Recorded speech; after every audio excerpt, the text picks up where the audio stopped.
ورحمۃ اللہ وبرکاتہ۔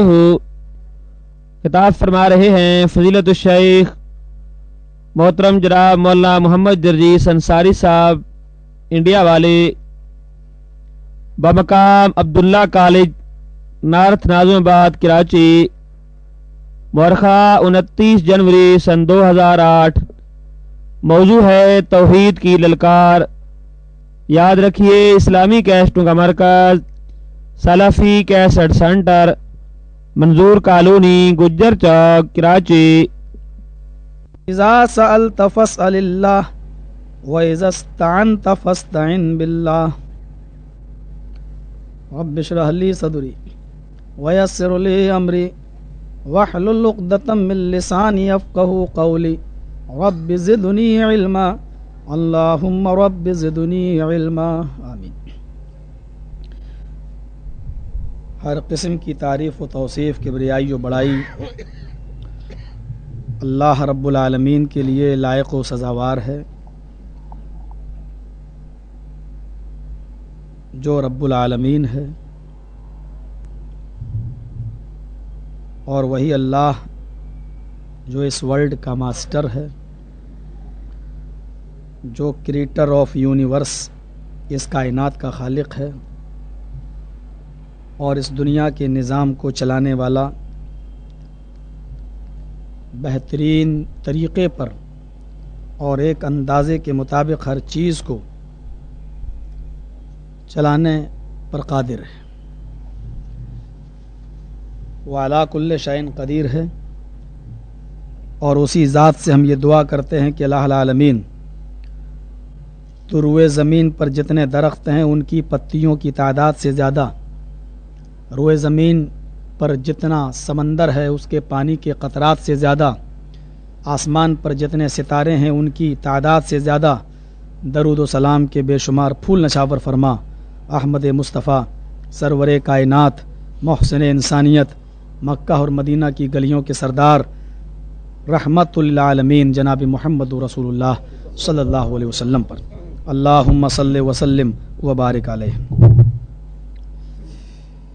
اللہ رب العالمین کا یہ ایک بہت بڑا کرم اور اس کا احسان ہے کہ اس نے ہمیں اور آپ کو مسلمان بنایا،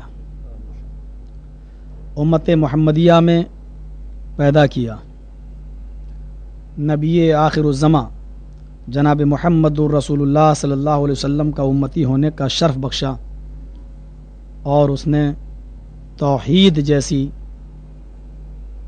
چیز سے ہمیں اور آپ کو نوازا۔ مجھے یہاں کا جب پروگرام ملا تو ساتھ میں مجھے توحید کا ایک ٹاپک، توحید کا موضوع بھی دے دیا گیا تھا۔ توحید جو ہے وہ اساس الدین ہے، وہ اساس الاسلام ہے۔ توحید اگر اسلام سے نکال لی جائے تو پھر اس مذہب کی، اس دین کی کوئی خصوصیت باقی نہیں رہ جاتی ہے۔ جتنے بھی پیغمبر اس دنیا میں آئے سب کی دعوت یہی توحید تھی، اور عرب کے کافروں کو بھی اگر دیکھا جائے تو نبی اکرم کی ذات سے کوئی تکلیف نہیں تھی، بلکہ آپ کی اسی دعوت توحید سے ان کو تکلیف تھی۔ نبی اکرم کو سچا وہ مانتے تھے، صادق وہ کہتے تھے۔ آج سیرت پر بہت سے جلسے ہو جاتے ہیں، سیرت پر ان کو اختلاف نہیں تھا،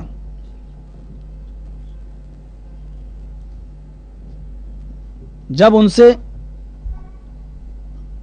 یہ پوچھا جاتا تھا کہ بتاؤ تم محمد الرسول اللہ صلی اللہ علیہ وسلم کے بارے میں کیا کہتے ہو،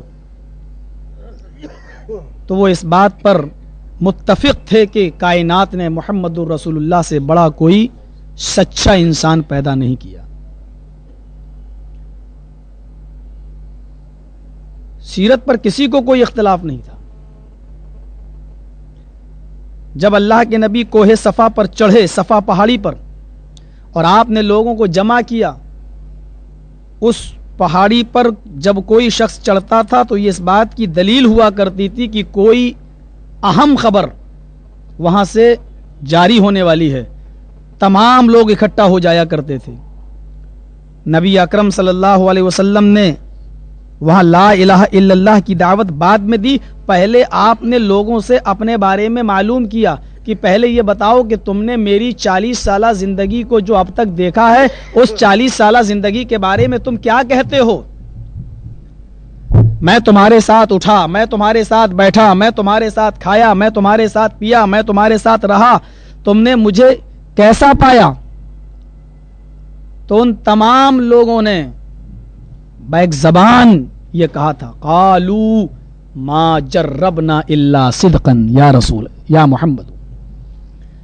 عربی زبان میں قالو جمع مذکر غائب کا صیغہ ہے، یعنی یہ ایک آدمی کی آواز نہیں تھی بلکہ حاضرین پورے مجمع کی آواز تھی۔ انہوں نے کیا کہا؟ قالو ما جربنا الا صدقا، اے محمد صلی اللہ علیہ وسلم آپ کے بارے میں ہمارا تجربہ یہ ہے 40 سالہ زندگی کا کہ آپ اپنی زندگی میں کبھی جھوٹ نہیں بولے۔ ما جربنا الا صدقا، سوائے سچ کے آپ کی زبان سے کچھ نکلا ہی نہیں۔ نبی اکرم کی صداقت پر ان کو اعتراض نہیں تھا۔ جب دار الندوہ بلائی گئی، مجلس شورا بلائی گئی کہ محمد رسول اللہ پر کون سا الزام لگایا جائے، تو باقاعدہ میٹنگ ہو رہی، کوئی کہتا ہے کاہن کہو، ابو جہل کہتا ہے خدا لات و عزا کی قسم محمد کاہن نظر نہیں آتا ہے، یہ الزام اس کے اوپر فٹ نہیں بیٹھ رہا ہے۔ کہا اس کو مجنو کہو، کہا لات و عزا کی قسم محمد ہم کو مجنو بھی نظر نہیں آتا ہے، یہ الزام بھی غلط ثابت ہوگا۔ پاگل کہو، دیوانہ کہو، ساحر کہو، جھوٹا کہو، سارے الزامات پر ابو جہل یہی کہتا گیا نہیں، یہ الزام اس کے اوپر فٹ نہیں بیٹھتا۔ لوگوں نے کہا تو پھر آپ ہی بتاؤ کیا کہا جائے ابو جہل سے؟ اس نے بہت سوچ سمجھ کر کہا کہ تھوڑا بہت اگر لوگ کسی بات پر یقین کر لیں گے تو اسی بات پر کریں گے کہ محمد کو جادوگر کہا جائے، کیونکہ اس کی بات جادو کی طرح اثر کرتی ہے۔ یہ باپ کو بیٹے سے اور بیٹے کو باپ سے جدا کرا دیتا ہے، یہ جادوگر ہے۔ دل اس پر بھی اس کا متفق نہیں ہو رہا تھا، لیکن قرینہ قیاس یہی ہے کہ اس کو جادوگر کہا جائے، کوئی الزام فٹ نہیں بیٹھتا تھا۔ خود ابو جہل یہ کہتا تھا محمد میں تجھے جھوٹا نہیں کہتا ہوں صلی اللہ علیہ وسلم، تیرے پاس جو شخص وہی لے کے آتا ہے میں اس کو جھوٹا کہتا ہوں۔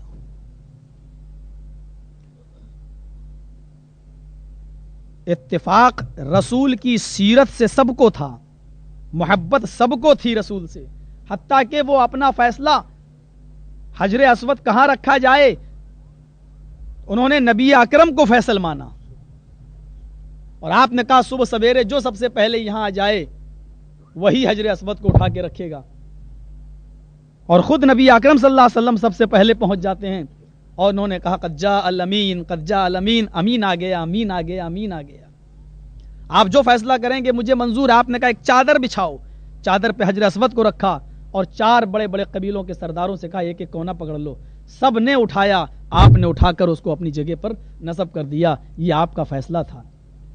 وہ آپ کو فیصل مانتے تھے، وہ آپ کو جج مانتے تھے، وہ آپ کو امین مانتے تھے، وہ آپ کو صادق مانتے تھے، وہ آپ کو سب کچھ مانتے تھے، وہ آپ کی اگر کسی دعوت سے ناراض تھے تو وہ دعوت توحید تھی۔ جب آپ نے یہ کہا کہ جب تم مجھے اتنا بڑا سچا جانتے ہو اور میری زندگی میں 40 سالہ ریکارڈ تمہارے سامنے ہے اور تم نے آج تک مجھے جھوٹ بولتے ہوئے نہیں دیکھا، تو کم سے کم آج میں جو بات کہنے جا رہا ہوں اس کو بھی اسی طریقے سے سچا مانو جو اب تک مانتے آئے ہو۔ کہا کیا ہے؟ کہا قولوا لا الہ الا اللہ تفلحوا تملک العرب والعجم، اے لوگو تم اپنی زبان سے صرف اتنا کہہ دو اللہ کے علاوہ کوئی معبود نہیں ہے، لا الہ الا اللہ، 2 جملوں پر مشتمل ہے، لا الہ لا نفی جنس، لا الہ الا اللہ، اللہ کے ذریعے مستثنا، پہلے انکار کرو سارے جھوٹے خداؤں کا، لا الہ کوئی نہیں ہے، یہاں تک کہ اللہ کا بھی انکار ہو رہا ہے، لا الہ کوئی معبود نہیں، بعد میں اقرار کرو الا اللہ، اللہ کے علاوہ، اللہ کے سوا، یعنی اللہ کو یہ برداشت نہیں کہ میرے ساتھ کسی کا انکار، پہلے سب کا انکار کرو بعد میں مجھے تسلیم کرو، یعنی میرے علاوہ کوئی معبود ہے ہی نہیں، لا نفی، نفی پہلے ہے، لا الہ الا اللہ کوئی نہیں، اور اس کی پھر علت بتائی، جب یہ کلمہ تم پڑھ لو گے تو کیا ہوگا، تملک العرب والعجم، عرب بھی تمہارا، عجم بھی تمہارا، ساری دنیا پر تمہاری حکومت ہوگی۔ آج ہم 12-15 کروڑ کی تعداد میں ہیں پاکستان میں، ہندوستان میں ہم 30 کروڑ کی تعداد میں ہیں، ہم اس ملک کی بات کر رہے ہیں جہاں ہماری تعداد 15 کروڑ کے آس پاس ہے۔ آپ غور کر کے دیکھیں گے کہ آج ہم لا الہ الا اللہ پڑھ رہے ہیں، لیکن آج ہماری حکومت پاکستان کے اندر بھی نہیں ہے۔ اس کا مطلب یہ ہے کہ ہماری زبان سے جو لا الہ الا اللہ نکل رہا ہے اس میں کھوٹ ہے، اس میں کمی ہے، ورنہ وہ 313 جو جنگ بدر میں لڑ رہے تھے اور کسی کے پاس تیر تھا تو تلوار نہیں، اور تلوار تھی تو بچانے کے لیے ڈھال نہیں، نیزہ تھا تو کمان نہیں، کمان تھا تو تیر نہیں، ایک چیز تھی دوسری چیز ندارت، لیکن اس کے باوجود بھی ان کو اگر تھا تو رب پر ایمان اور رب پر بھروسہ اور رب پر توکل تھا، اور اس موقع پر نبی اکرم کو دیکھا گیا، آپ سجدے میں گرے ہوئے ہیں اور آپ کے آنکھوں سے اتنے آنسو نکلے کہ اسی سجدے کے اندر اللہ کے نبی یہ دعا کرتے جا رہے ہیں، اللہم لا تہلک ھذہ العصابہ ان تہلک ھذہ العصابہ لن تعبد بعد اليوم، اے اللہ اس مٹھی بھر جماعت کو جو 313 ہے، جس کے بچے بوڑھے جوان سب کو جوڑا گیا تب 313 ہے، وہاں 1000 صرف نوجوان کافروں کا لشکر، یہاں 313 بوڑھے جوان اور بچے سب جوڑے گئے تب 313۔ اللہ کے نبی کیا کہہ رہے ہیں، اللہ یہ تیرے پکے سچے مومن بندے ہیں، یہ میرے امتی ہیں، لا تہلک ھذہ العصابہ، اے اللہ اس مٹھی بھر جماعت کو تو ہلاک نہ کر دینا، اس کو برباد نہ کر دینا، ان تہلک ھذہ العصابہ لن تعبد بعد اليوم، اگر آج یہ مٹھی بھر جماعت ہلاک ہو گئی تو اس روئے زمین پر پھر کوئی اللہ کہنے والا نہ ہوگا، تیرا نام لینے والا نہ ہوگا۔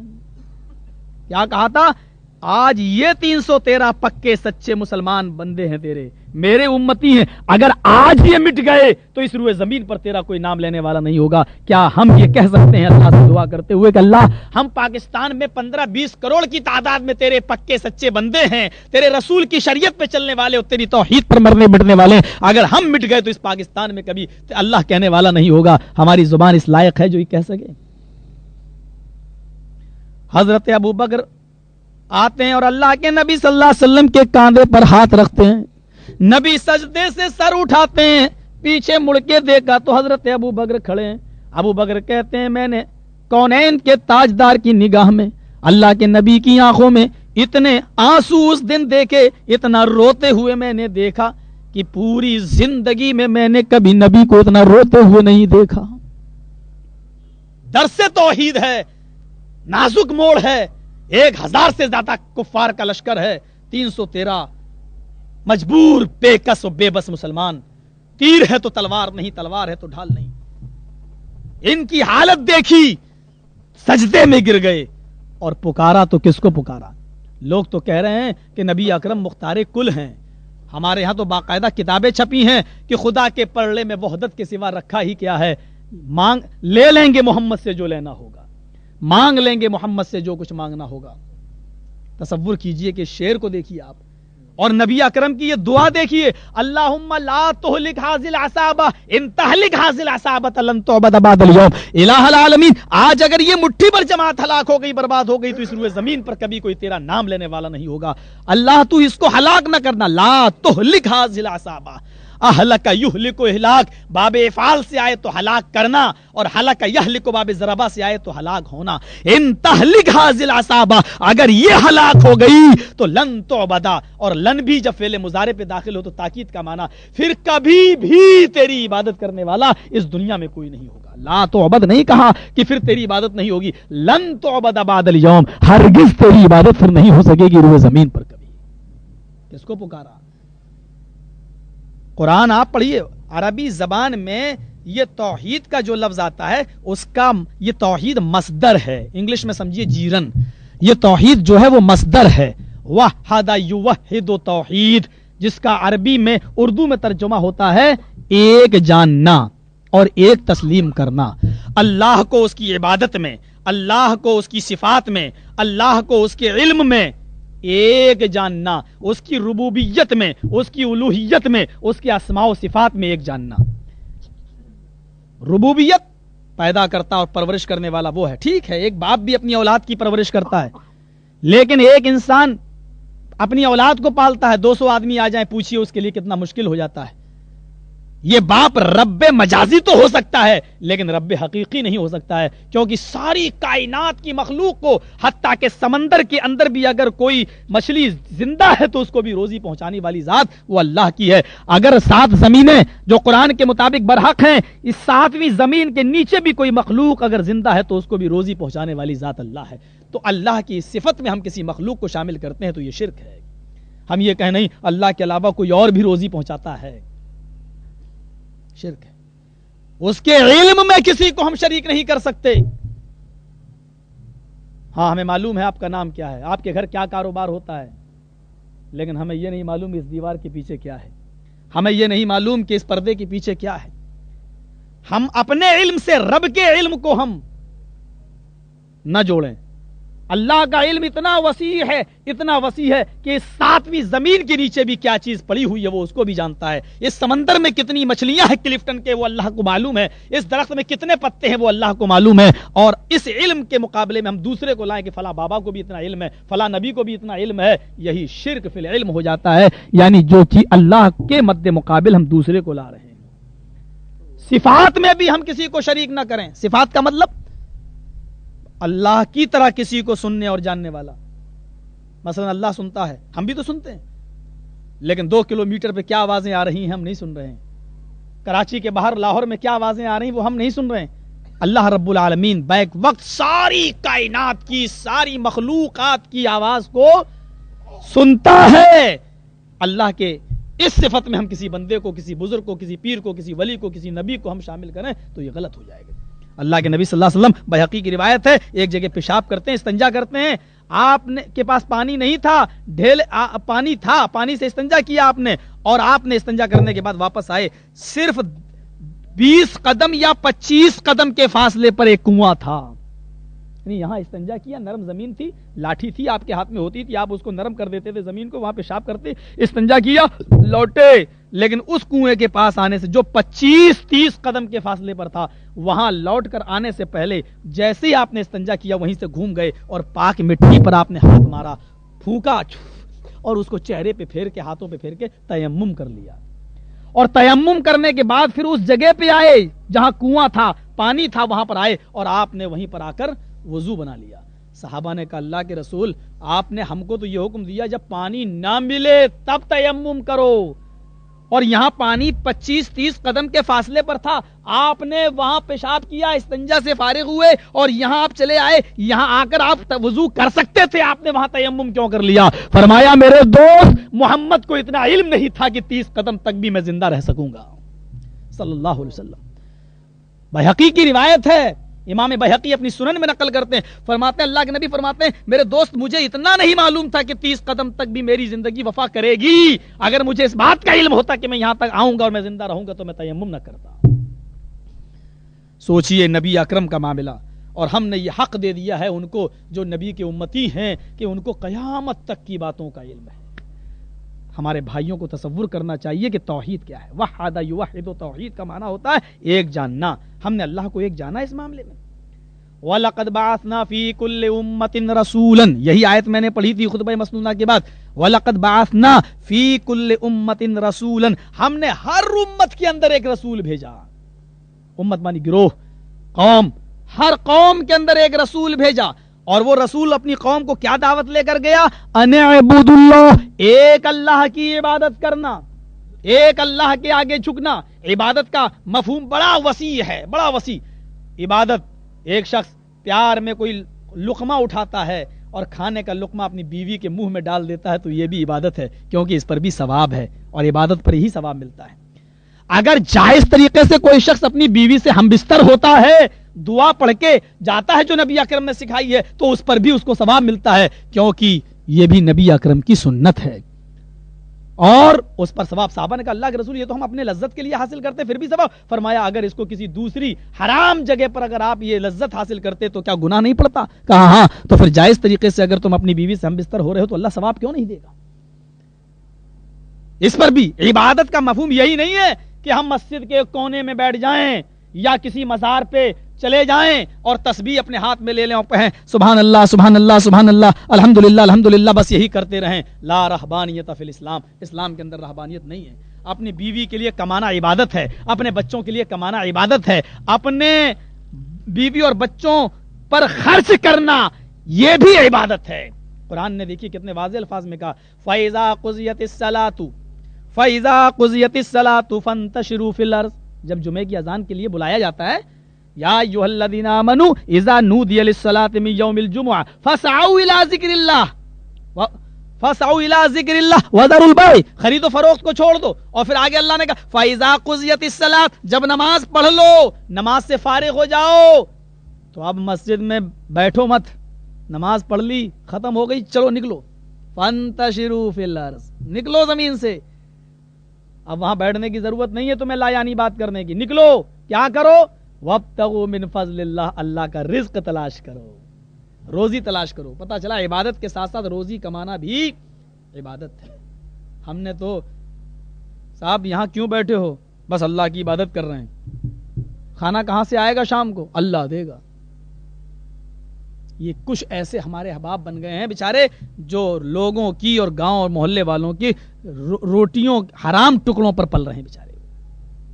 بچوں کے لیے وہ مصیبت، بیوی کے لیے وہ مصیبت. اللہ کے نبی صلی اللہ علیہ وسلم 12 سال کی عمر میں بکریاں چرا رہے ہیں، بھیڑ چرا رہے ہیں. اسلامی کیسٹ کا مرکز سلفی کیسٹ سینٹر، منظور کالونی، گجر چوک، کراچی. اور جب آپ کی عمر 25 سال سے بھی اوپر ہوئی تو آپ حضرت خدیجہ کا مال لے جاتے ہیں اور آپ اس مال کو بیچتے ہیں، ملک شام کی طرف جا رہے ہیں، آپ پھیری کر رہے ہیں، آپ تجارت کر رہے ہیں، آپ نے محنت کی، اپنے چچا کو اپنی کمائی دی. حضرت خدیجہ آپ کی اسی تجارت کی ایمانداری کو دیکھ کر اپنا دل جناب محمد رسول اللہ کے نام کر دیتی ہیں. تصور کیجئے، اللہ کے رسول نے شادی کا پیغام خود سے نہیں بھیجا تھا. حضرت خدیجہ نے جب خیر و برکت دیکھی، نبی اکرم صلی اللہ علیہ وسلم کی ایمانداری دیکھی تو یہی ایمانداری ان کو بھا گئی اور اپنی خادمہ اور باندی کو بھیجتی ہی نکاح کا پیغام دے کر جاؤ محمد رسول اللہ سے کہنا کہ وہ میرے ساتھ نکاح کر لیں. ہماری ماں بہنوں کے کانوں میں اگر یہ آواز جا رہی ہے تو ان کے لیے بھی واقعہ عبرت کے لیے ہے. حضرت خدیجہ نبی اکرم کی ایمانداری دیکھ کر اپنا دل نبی کے نام کر رہی ہیں، اور آج تم کن نوجوان لڑکوں کو دیکھ کر اور ان کی کون کون سی اسٹائلیں دیکھ کر تم اپنے دل کو ان کے نام کرتی ہو؟ کیا چیزیں تم دیکھ رہی ہو؟ معیار کیا ہونا چاہیے نکاح کا؟ تصور کریں ہماری مائیں، ہماری بہنیں. اللہ کے رسول نے اس کے باوجود کہا جب تک میرے چچا اجازت نہیں دیں گے میں نہیں کروں گا. ہر بچے کو سوچنا چاہیے کہ ماں باپ پال رہے ہیں، پرورش کر رہے ہیں، وہ تمہارے لیے غلط نہیں سوچ سکتے ہیں کیونکہ ان کو تجربہ ہے. تم جوانی کے جذبات میں اندھے ہو، تم سے غلط قدم اٹھ سکتا ہے، لیکن تمہارے ماں باپ تمہارے خیر خواہ ہیں، وہ کبھی تمہارے خلاف غلط قدم نہیں اٹھائیں گے. اس لیے جب شادی کا معاملہ ہو تو اس کی باغ ڈور اپنے ماں باپ کو سونپ دینی چاہیے. نبی اکرم نے اپنے چچا کے ہاتھ میں سونپ دی. یہ کوئی کلیئر فیصلہ نہیں ہے کہ ماں باپ اچھی جگہ رشتہ کریں گے، لیکن یہاں ماں باپ کی خیر خواہی ہوتی ہے اور وہ اپنے بیٹے کو کبھی غلط جگہ پر نہیں پھنسنے دیں گے. ابو طالب تیار ہو گئے اور اللہ کے رسول نے اپنی جوانی میں 25 سال کی عمر میں، جبکہ عرب کے اندر کسی بھی بیوہ سے اور کسی بھی مطلقہ سے شادی نہیں کی جاتی تھی، آپ نے دو شوہر کی بیوہ حضرت خدیجہ سے شادی کی ہے جس کے 2 شوہر اس سے پہلے مر چکے تھے. وہ لوگ جو یہ اعتراض اٹھاتے ہیں، ہمارے ہندوستان کے اندر بھی اور آپ کے پاکستان میں بھی کچھ عیسائی مشنریاں یہ اعتراض اٹھاتی ہیں کہ محمد تو عیاش تھا، نعوذ باللہ، ایک عورت سے پیٹ نہیں بھرا، 11 عورتیں رکھا. ہمارے یہاں باقاعدہ یہ کتاب چھپ کر ہندی میں بڑھتی ہے، ستیارتھ پرکاش اور رنگیلا رسول، جس میں لکھا گیا کہ محمد عیاش تھا، ایک عورت سے پیٹ نہیں بھرا، 11 بیوی رکھتا تھا.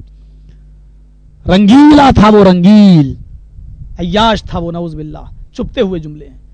میں نے وہاں جا کے جواب دیا، ایک پہلی شادی 25 سال کی عمر میں جس نے 40 سال کی بوڑھی سے کی ہو، جس کے 2 شوہر انتقال کر چکے ہوں، تم اس شخص کو عیاش کہتے ہو؟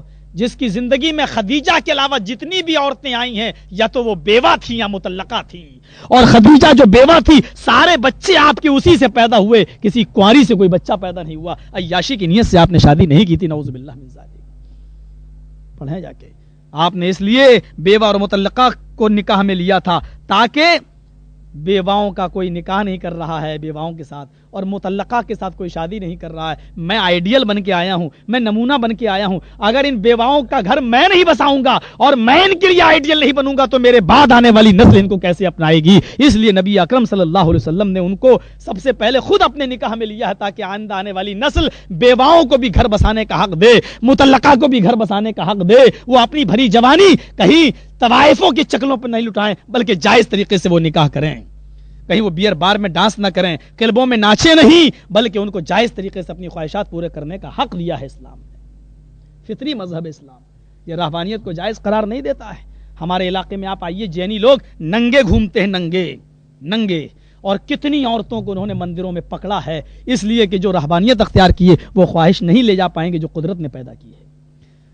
پکڑے گئے، عورتیں ان کے اوپر دودھ ڈالتی ہیں اور وہ دودھ ان کی شرمگاہ سے بہتا ہوا آتا ہے تو اس کو بھر لیتی ہیں پیالے میں.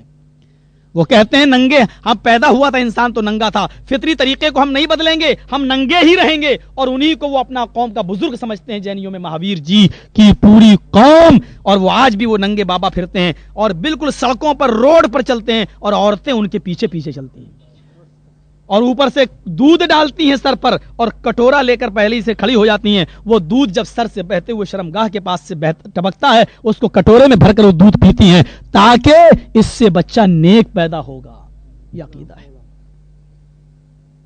محمد رسول اللہ صلی اللہ علیہ وسلم نے اس لیے شادی کی تھی تاکہ مطلقہ اور بیوہ کو بھی گھر بسانے کا حق ملے. وہ کوہ صفا جس پہ آپ چڑھے تھے، جب آپ نے اقرار کرایا بتاؤ تم نے مجھے کیسا پایا، تو کہا ما جربنا الا صدقا، سچ بول کے علاوہ کچھ نہیں پایا آپ کے اندر، سچ، جھوٹ کا نام و نشان نہیں دیکھا آپ کے اندر.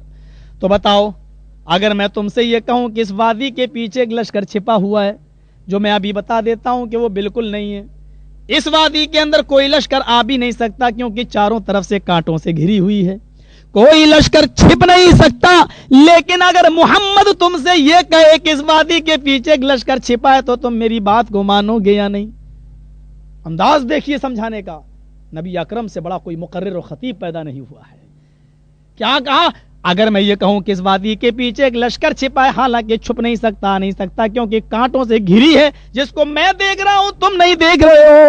میں اوپر چلا ہوں، مجھے یہ وادی دکھائی دے رہی، اس میں کوئی لشکر بالکل نہیں آ سکتا. لیکن اگر میں یہ کہوں کہ اس میں ایک لشکر چھپا ہے تو میری بات کو تم مانو گے یا نہیں مانو گے؟ سارے لوگ کہنے لگے ہاں میں ضرور آپ کی بات مانوں گا، کیوں نہ مانوں. آپ نے فرمایا جب لشکر آ نہیں سکتا اور میں کہہ رہا ہوں چھپا ہے تو تم کیوں مانو گے؟ اب انہوں نے دوبارہ چیخ کر کہا ما جربنا الا صدقا، اس لیے کہ ہمارا تجربہ ہے کہ آپ اپنی پوری زندگی میں 40 سالہ زندگی میں جھوٹ کبھی بولتے ہوئے نظر نہیں آئے. پھر آپ نے کہا جب تم مجھے اتنا سچا مانتے ہو اور میری سچائی کا اعتراف بھی کر لیے ہو تو اب سنو، میں تم کو ایک اللہ سے ڈراتا ہوں، میں اللہ کا نبی بن کر آیا ہوں. یہ جہنم اور عذاب قبر اور عذاب جہنم سے میں تمہیں ڈراتا ہوں. اے لوگو جہنم سے بچ جاؤ اور تم لا الہ الا اللہ پڑھ کر ایک اللہ کی عبادت گزار بن جاؤ. سارے مجمع پہ سناٹا. جھوٹا کہیں تو کیسے کہیں، ابھی تو سچائی کا اعتراف کیا تھا. میرے بھائیوں مزاج دیکھیے، ماہر نفس، کتنا بڑا ماہر نفس تھے ہمارے پیغمبر کہ لوگوں کو سمجھانے سے پہلے سمجھ گئے کہ یہ بے زبان، یہ ان کی زبان کیسے بند ہوگی اور یہ میرے اوپر کوئی اعتراض لگانا بھی چاہیں تو نہیں لگا سکتے. اس لیے آپ نے سب سے پہلے ان کی وہ نبض پر ہاتھ رکھا کہ یہ مجھے جھٹلانے کی طاقت نہ رکھیں. بتلاؤ کیا کہتے ہو. سب خاموش. کہیں ہم تو 360 بتوں کی پوجا کرتے ہیں اور یہ کہہ رہا ہے اے خدا کی عبادت کرو. سناٹا چھا گیا پورے مجمع پہ, کوئی نہیں بولا. بولا تو ایک بدقماش, بدنیت, سگا نبی کا چچا ابو لہب اٹھتا ہے, کہتا تبا لک یا محمد الہذا جماعتنا. اس نے دیکھا محمد کی بات کا اثر, صلی اللہ علیہ وسلم کی گفتگو کا اثر پورے مجمع پہ چھا جائے گا, کہیں یہ لوگ بہک نہ جائیں. فوراً چیخ پڑا ابو لہب, تب لگا یا محمد, آئے محمد تو برباد ہو جا. الہذا جماعتنا, کیا اسی لیے تو نے ہم کو جمع کیا ہے؟ اللہ کے نبی نے اپنے چچا کے الفاظ کو دہرانا پسند نہیں کیا. آپ نے ان کے لیے کوئی بد دعا نہیں کی, کیوں؟ یہ نبی کی شان نہیں. آپ پہاڑی سے اتر آئے. کون اٹھا سب سے پہلے؟ نبی کا سگا چچا. اور دعوت کیا تھی؟ لا الہ الا اللہ. ابھی تک سب دوست تھے نبی کے, سب نبی کو سچا جانتے تھے, نبی کی نبوت, نبی کی شخصیت پر کسی کو اعتراض نہیں تھا. آج پہلا اعتراض ہوا ہے نبی نے جو توحید کی دعوت پیش کی ہے اس بات پر. اور وہ بھی اعتراض کہاں سے اٹھا؟ گھر سے. ابو لہب نبی کا چچا. پتہ یہ چلا کہ اگر ہم کنورٹ ہوتے ہیں اور کوئی مسلک قبول کرتے ہیں اور ہماری مخالفت اگر سب سے پہلے ہمارے گھر سے ہوتی ہے تو اس کا مطلب یہ ہے کہ یہ دعوت ہماری کامیاب دعوت ہے, ہماری دعوت کامیاب دعوت ہے. اچھا تو یہ بن گیا. ہمارے علاقے میں ایک شخص رہتا تھا سعودی عرب میں, وہ گیا اور وہاں کیسٹیں اور تقریریں سن کر علماء سے فائدہ اٹھا کر وہ اہل حدیث ہو گیا. اس کے باپ نے اس کو عاق کر دیا, گھر سے زمین و جائیداد سے بے دخل کر دیا, کورٹ میں لکھ کے دے دیا کہ یہ میرا بیٹا نہیں ہے اور مجھ سے اس کا کوئی تعلق نہیں. آج وہ ہماری مسجد میں سوتا ہے, وہ ہمارے علاقے میں, ہمارے اٹاوا کی ایک اہل حدیث مسجد میں وہ سو رہا ہے. اس کے سونے کا انتظام جمعیت و جماعت کے تھرو میں نے ڈال دیا ہے کہ اس کا انتظام کیا جائے بھائی, جس کو نکال دیا گیا ہے وہاں سے, گھر سے عاق کر دیا گیا ہے. جب گھر سے مخالفت شروع ہو جائے تو سمجھ لو کہ وہ دعوت توحید کی دعوت ہے, وہ دعوت اسلام کی دعوت ہے. تب لک یا محمد, محمد رسول اللہ نے جواب نہیں دیا, اتر گئے. پورا قرآن پڑھ ڈالیے. اللہ کے رسول کو ابو جہل نے پریشان کیا, اللہ کے رسول صلی اللہ علیہ وسلم کو عاص ابن وائل نے پریشان کیا, نبی اکرم صلی اللہ علیہ وسلم کو رئیس المنافقین عبداللہ ابن ابی ابن سلول نے پریشان کیا, حد سے زیادہ پریشان کیا, یہاں تک کہ نبی اکرم کی بیوی اما عائشہ پر زنا کی تہمت تک لگائی. اتنے بڑے بڑے گھناؤنے الزام نبی اکرم کی بیوی پر اور نبی اکرم کو پریشان کرنے کے واقعات. لیکن پورا قرآن پڑھ ڈالیے, اللہ نے کہیں پر بھی قرآن میں کسی کا نام لے کر کسی کو رسوا نہیں کیا. ابو جہل کا نام لے کر ابو جہل کو رسوا نہیں کیا, عاص ابن وائل کا نام لے کر عاص ابن وائل کو رسوا نہیں کیا, اور عبداللہ ابن ابی کا نام لے کر عبداللہ ابن ابی کو ذلیل اور رسوا نہیں کیا. یہ حق کی پہلی دعوت تھی, اور حق کی پہلی دعوت میں روڑا اٹکانے والا سب سے پہلے ابو لہب نبی کا چچا تھا. نبی اکرم خاموشی سے پہاڑی سے اتر گئے, خاموشی سے پہاڑی سے اتر گئے. آئے میرے حبیب, اس نے تجھ کو کہا کہ تو برباد ہو جائے, تو نے اس کا جواب نہیں دیا کہ تیری شان نہیں, تیری طرف سے مدافعت میں کروں گا. اللہ تبارک و تعالی نے اس کا جواب دیا اور پہلی بار نام لیا, تبت یدا ابی لہب وتب ما اغنی عنہ مالہ وما کسب. آئے ابو لہب تیرے دونوں ہاتھ برباد ہو جائیں اور تو بھی برباد ہو جا. اللہ نے حق کی دعوت, توحید کی دعوت پر جو لوگ صبر کرتے ہیں اور برداشت کر لیتے ہیں, اس کی مدافعت اللہ خود کرتا ہے. توحید تھی یہ توحید. ہم نے سمجھا نہیں توحید کیا ہے, ہم نے سمجھا نہیں توحید کیا ہے. سمجھو توحید کیا ہے. حضرت آدم علیہ السلام کو شجر ممنوعہ کھانے کے جرم میں, خطا میں, غلطی میں اللہ رب العالمین نے جنت سے نکال دیا. بھائی اس درخت کے قریب مت جانا, ولا تقربوا هذه الشجرہ, اس درخت کے قریب مت جانا. قرآن کی بلاغت اور فصاحت اسی میں ہے کہ اس درخت کے قریب مت جانا, اس کو درخت ہی رہنے دو.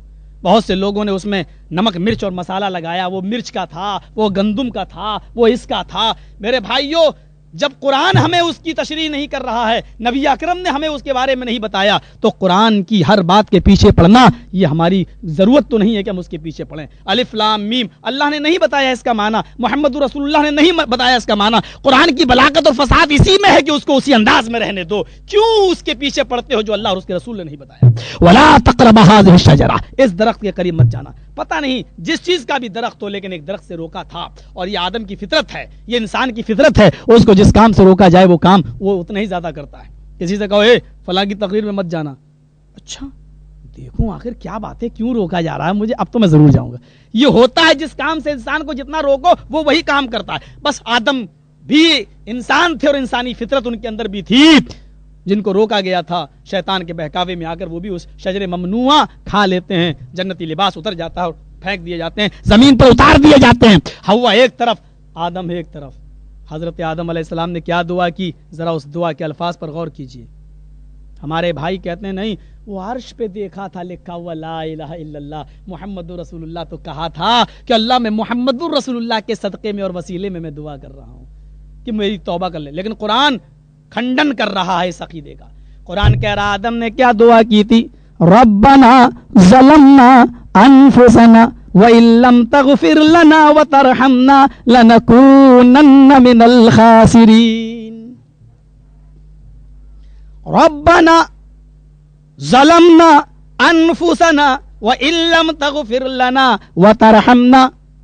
ربنا اے ہمارے رب, ظلمنا ہم نے ظلم کیا ہے, انفسنا اپنے آپ پر, وَإِن لَّمْ تَغْفِرْ لَنَا وَتَرْحَمْنَا اگر تو نے ہماری مغفرت نہ کی اور ہم پر تو نے رحم نہ کیا, لَنَكُونَنَّ مِنَ الْخَاسِرِينَ تو ہم نقصان اٹھانے والوں میں سے ہو جائیں گے.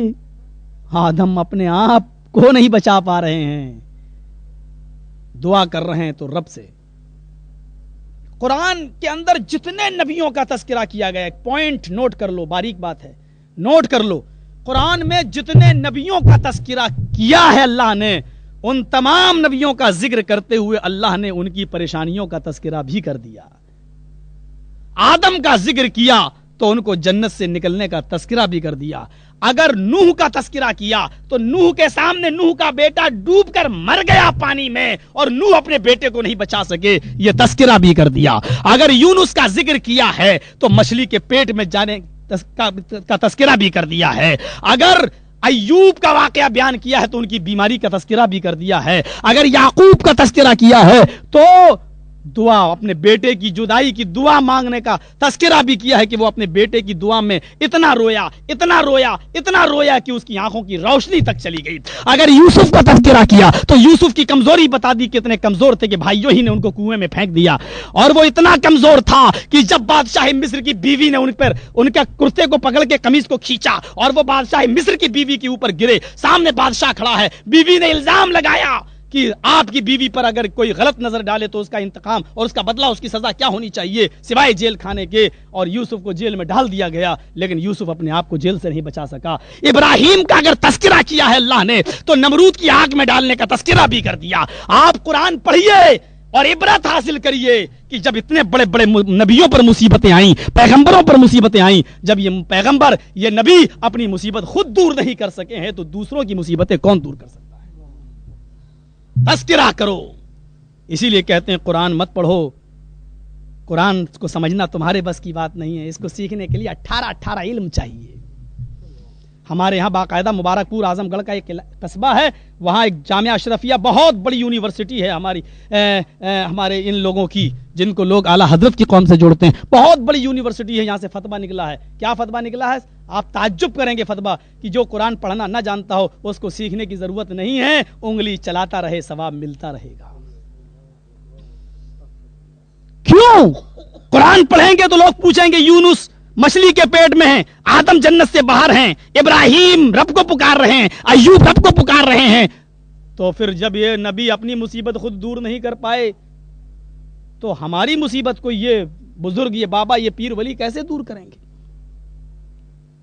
ہاں ٹھیک ہے بزرگ ہیں, ہم ان کو مانتے ہیں, ہم ان کو غلط نہیں کہہ رہے ہیں, ہم ان کی شان میں گستاخی نہیں کر رہے, ہم صرف یہ کہتے ہیں کہ جو قدم انہوں نے اٹھایا ہے شریعت پر وہ چلے ہیں, تم بھی انہی کے نقش قدم پر چلو اور وہ قدم اٹھاؤ, ان کی وہ باتیں مانو جو قرآن اور حدیث سے ٹچ ہیں, جو قرآن و حدیث سے موافقت کر رہی ہیں. کوئی چیز لاؤ, مجھے لاؤ, ابو حنیفہ رحمۃ اللہ علیہ کی کوئی بات لاؤ, امام شافعی کی کوئی بات لاؤ, امام احمد کی کوئی بات لاؤ, امام احمد ابن حنبل کی کوئی بات لاؤ, اگر وہ قرآن و حدیث سے مل رہی ہے تو سب سے پہلے میں اس کو ماننے کے لیے تیار ہوں,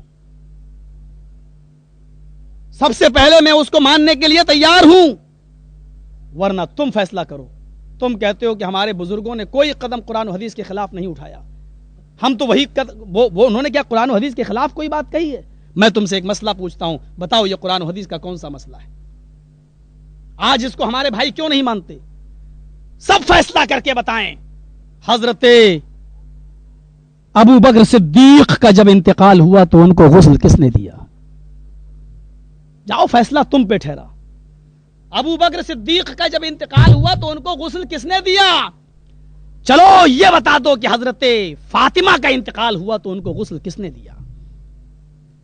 اور اگر نہیں آتا ہے تو تحقیق کر کے دیکھ لو، ابو بکر کا انتقال ہوا تو ان کو ان کی بیوی نے غسل دیا، اور فاطمہ کا انتقال ہوا تو ان کو ان کے شوہر حضرت علی نے غسل دیا۔ تم کہتے ہو کہ ہمارے ہاں سارے مسئلے قرآن و حدیث کے فیور کے ہیں، ہمارے بزرگوں نے ایسا کوئی قدم نہیں اٹھایا ہے جو قرآن و حدیث کے خلاف ہو۔ نبی اس دنیا میں نہیں ہے، ابو بکر کی خلافت ہے، وہ بھی 2.5 سال پورا کر کے انتقال کر گئے ہیں، نبی بھی نہیں، ابو بکر بھی انتقال کر گئے ہیں، تم کہتے ہو منسوخ ہو گیا۔ اگر منسوخ ہوتا تو حضرت ابو بکر کی بیوی ابو بکر کو غسل نہ دیتی، حضرت فاطمہ کو حضرت علی غسل نہیں دیتے۔ اور ہمارے بھائیوں کی کتابوں میں باقاعدہ لکھا ہے کہ شوہر کے مرنے کے بعد بیوی کو شوہر کی شکل نہ دکھاؤ کیونکہ نکاح ٹوٹ گیا، اور بیوی کے مرنے کے بعد شوہر کو بیوی سے دور رکھو، اس کی شکل نہ دکھاؤ کیونکہ نکاح ٹوٹ گیا۔ اب نہ شوہر بیوی کو غسل دے سکتا ہے نہ بیوی شوہر کو۔ مجھے بتاؤ کہ آپ کہتے ہو ہمارے بزرگوں نے ساری باتیں قرآن و حدیث کے موافق بتائیں، مطابق بتائیں، اس معاملے میں کیا کہتے ہو؟ کیا کہتے ہو؟ اس لیے میں کہتا ہوں کہ میں ابو حنیفہ کا مخالف نہیں ہوں، امام شافعی کا نہیں ہوں، انسان ہونے کے ناطے سے غلطیاں سب سے ہوئی ہیں، اللہ رب العالمین ان کی غلطیوں کو معاف فرمائے، ان کے اجتہاد کو قبول کرے، اور انہوں نے جو جائز خدمت کی اللہ تو اس کو قبول فرمائے، اور جو ان سے غلطیاں ہوئی ہیں تو اس کو معاف فرمائے۔ ہمیں محمد وہ باتیں لینے کی توفیق عطا فرمائے جو قرآن و حدیث میں مل رہی ہیں، موافقت کھا رہی ہیں، مامنا و صدقنا، ہم اس پر ایمان لاتے ہیں اور تصدیق کرتے ہیں۔ لیکن اگر کوئی بات ایسی ہے جو قرآن و حدیث کے خلاف ہے تو ہم کبھی نہیں مانیں گے۔ مثلا ہمارے یہاں ایک واقعہ پیش آیا تھا، شاید آپ کے پیپر میں آیا ہو، یہاں ہمارے یہاں ایسا واقعہ پیش آیا، عمرانہ ایک عورت تھی، عمرانہ ایک لڑکی کا نام، اس کے سسر نے عمرانہ کے ساتھ زنا کر لیا۔ دارالعلوم دیوبند سے فتویٰ صادر ہوا کہ سسر نے جو بہو کے ساتھ، اپنے بیٹے کی بیوی کے ساتھ جو زنا کیا ہے، اس بنیاد پر بیوی اپنے شوہر پر حرام ہو گئی۔ زنا کر رہا ہے شوہر، زنا کر رہا ہے سسر، اور حرام کس پر ہو رہی ہے؟ شوہر پر۔ 4 بچوں کی ماں تھی، میڈیا پر آیا، لوگوں نے اس کو الگ کر دیا، عورت کو۔ شوہر چھوڑنا نہیں چاہ رہا ہے، بیوی شوہر کو چھوڑنا نہیں چاہ رہی ہے، کٹ ملاؤں کے فتوے یہ بتلا رہے ہیں کہ بیوی کو چھوڑو، بچوں کو چھوڑو۔ جب فیصلہ ہوا تو آخر میں یہ ہوا کہ اب اس عورت کا کیا ہو؟ کہا کہ جس سسر نے اس کے ساتھ زنا کیا ہے اسی کے ساتھ اس عورت کو عدت گزار کے اسی کے ساتھ نکاح کر دو، اسی کو دے دو، کیونکہ اب یہ اپنے شوہر کی ماں بن گئی۔ یہ فتویٰ کوئی غلط فتویٰ مسلک کے اعتبار سے نہیں تھا، کیونکہ یہ تو باقاعدہ ہدایہ اور در مختار میں یہ لکھا ہوا ہے، میری بیوی اور میری ساس دونوں ایک ساتھ سو رہے ہیں، دونوں سو رہی ہیں، مجھے رات میں ضرورت پڑی کہ بیوی کو اٹھاؤں اور میں اس کو اپنے کمرے میں لاؤں، میں دھوکے سے میں نے بیوی کے بجائے ساس کو ہاتھ مارا، میں سمجھا شاید یہی میری بیوی ہے، اور دھوکے سے میں نے ساس کو جگایا، تو وہ ہاتھ شہوت کا ہاتھ ہے جو ساس پر پڑ گیا، بیوی حرام ہو گئی۔ غلط ہے تو کوئی ٹوکے مجھے، غلط ہے تو جرت کرے کوئی، باقاعدہ یہاں کتابیں موجود ہیں میرے بھائیو، آپ دیکھ سکتے ہیں یہ عقیدے۔ سچ بتاؤ کہ عمرانہ جو اپنے سسر سے زنا جس نے کیا، مجھ سے پوچھا گیا، میڈیا والے آئے، ہمارے 2 عالم اہل حدیثوں کے بھی بیٹھے وہاں پر، پوچھا گیا، میں نے کہا کہ ہم تو اس بات کے قائل نہیں ہیں، اگر اس عورت کے ساتھ زنا بالجبر ہوا ہے تو اس عورت کی کوئی غلطی نہیں ہے، سسر کو سزا ملنی چاہیے۔ ہم لوگ یہ نہیں کہہ سکتے سنسار کرو، کیونکہ اس علاقے میں رہتے ہیں جہاں سنساری کرنے کا حکم نہیں دیا جا سکتا ہے، سزا ملنی چاہیے۔ اور اگر یہ زنا بالرضا تھا تو دونوں کو سزا دو، اگر رضا تھا، لیکن دونوں صورتوں میں بیوی شوہر پر حرام نہیں ہوگی۔ یہ کہاں کا عقیدہ ہے؟ میں نے کہا بتاؤ، یہ حکم دیا گیا کہ اسی کو دے دو۔ اسلامی قانون کے مطابق جس سسر کو ایک سانس بھی اب زندہ رہنے کا حق نہیں، جس کو پتھروں سے مار مار کے ہلاک کر دینا چاہیے، جس کی سزا یہ ہو اسلام میں، یہ فتویٰ صادر کیا گیا کہ یہ جوان عورت 4 بچوں کی ماں اس کو دے دو، اور شوہر پر یہ عورت حرام ہو گئی، حالانکہ شوہر کا کوئی دخل ہی نہیں ہے اس معاملے میں۔ ذرا تصور کیجئے کہ ہم کہاں جا رہے ہیں اور کیا کہہ رہے ہیں۔ ہم کو اگر آپ کہو گے کہ یہ مسئلے مان لو، ہم نہیں مانیں گے، ہمیں وہ مسئلے لاؤ جو قرآن و حدیث سے ٹچ ہوں، قرآن و حدیث سے میل کھا رہے ہوں۔ امام ابو حنیفہ کا فتویٰ ہے کوئی عورت اپنا شوہر بغیر بتائے گھر سے چلا جائے اور اس کا پتہ نہ چلے تو کتنے سال وہ بیوی اپنے شوہر کا انتظار کرے گی؟ آپ تعجب کریں گے، امام ابو حنیفہ کا فتویٰ ہے 90 سال۔ آج تک کوئی دلیل نہیں ہے۔ جو آج 4 سال پہ اجماع کیے ہیں یہ امام مالک کے فتوے پر اجماع کیے ہیں، ابو حنیفہ کے فتوے پر اجماع نہیں ہے۔ امام مالک کے فتوے پر تقلید تو چلی گئی، تقلید تو بہرحال ختم ہو گئی اس معاملے میں، کیونکہ ابو حنیفہ کا فتویٰ ہے 90 سال انتظار کرے گی۔ اب مان لیجو سپوز دیٹ 15 سال کی عمر میں ایک لڑکی کی شادی ہوئی، 5 سال وہ شوہر کے ساتھ رہی، اس کی عمر 20 سال کی ہو گئی، اب شوہر غائب ہو گیا، بغیر بتائے چلا گیا، اب وہ 90 سال انتظار کرے گی۔ 90 سال کے بعد اب اس کی عمر کتنی ہو گئی؟ 110، اور کوئی گارنٹی نہیں ہے کہ وہ اب تک زندہ ہی رہے، اور چلو رہ لی تو 110 سال کی عمر میں اب وہ کس سے شادی کرے گی؟ کسی کے دادا سے؟ اب وہ بچے پیدا کرنے کے لائق نہیں رہی، اب وہ شادی کس سے کرے گی؟ اب وہ اپنی جوانی کی ان گھڑیوں کو لوٹانے کی طاقت نہیں رکھتی، اب وہ شادی کس سے کرے گی؟ اشرف علی تھانوی سے پوچھا گیا کہ بھائی امام ابو حنیفہ کا فتویٰ تو 90 سال ہے اور آپ 4 سال امام مالک کا فتویٰ دے رہے ہیں، بولے چاروں امام برحق ہے، کسی ایک کی بات مان لو۔ پھر ان سے پوچھا گیا اس معاملے میں تم جب ان کی بات مان رہے ہو تو کبھی کبھی امام شافعی کی بات مان کر اوپر بھی نیت باندھ لو۔ کہتے نہیں یہ نہیں ہو سکتا ہے۔ کافر تقلید جا رہی ہے 4 سال کا فتویٰ مان کر، تم نے امام مالک کا 4 سال مان لیا ہے، 4 سال انتظار کر کے عدت گزارے اور نکاح کر لے، یہاں تو تقلید جا رہی ہے۔ کہا تقلید جا رہی ہے جانے دو، اگر ابو حنیفہ کا مسئلہ مان لیتے ہیں تو اسلام جا رہا ہے۔ بہت اونچی بات کہی، سنہرے الفاظوں سے لکھنے کے لائق ہے یہ الفاظ۔ اشرف علی تھانوی صاحب نے کیا کہا؟ اگر ہم ابو حنیفہ کے مسئلے پر عمل کر